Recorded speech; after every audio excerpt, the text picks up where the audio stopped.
I'm John Crowley. I'm the Chairman and Chief Executive Officer of Amicus Therapeutics.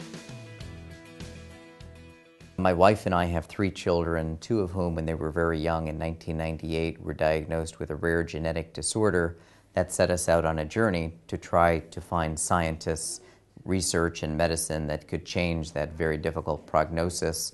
And ultimately, we started a biotechnology company that merged with another company, became successful, and in January of 2003, our 2 youngest children, Megan and Patrick, began receiving that life-saving enzyme therapy, and they are now 13 and 12 years old in public school in New Jersey. So it's a treatment, not a cure, but it's a step forward for sure. You know, I think there are 2 types of entrepreneurs. I think there are the entrepreneurs who act by impulse, who don't put together the pro and con lists, the spreadsheets, think about how it's all going to work. And then there are the people with the entrepreneurial mindset, people who want to dream, who want to build something great, but do it in a much more measured fashion. And I think I very much fall in the latter category.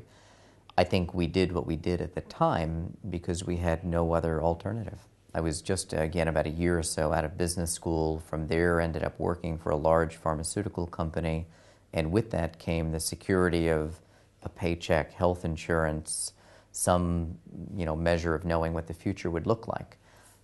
But our children were also getting increasingly sick and really needed a medicine that would save their lives. And I think more than anything, out of frustration with the pace of scientific research in their disease, I quit my job and gave up the security of working for a large pharmaceutical company to help start a very small fledgling biotechnology company to pursue what for us was very much a dream at the time. You know, I think it's important to realize in running a biotech company that you need to bring in people with very diverse experiences, very diverse perspectives, and different technological levels of expertise. In biotech, it's reasonably straightforward where you need incredibly talented scientists. And the way that we try to structure our companies is to say that they are business-led, but science-driven.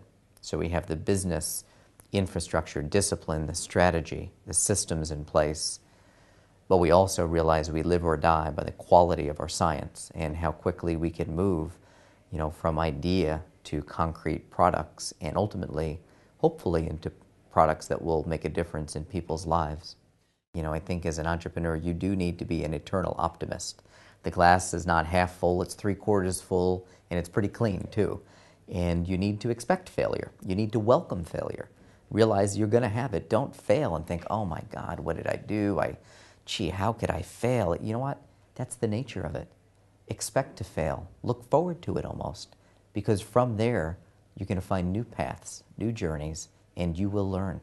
And you will hopefully persist. I think the day that we lose the ability to dream in starting businesses, to think about, God, what would the world be like 5, 10, 20 years from now if I could just do this or do that or work with these people?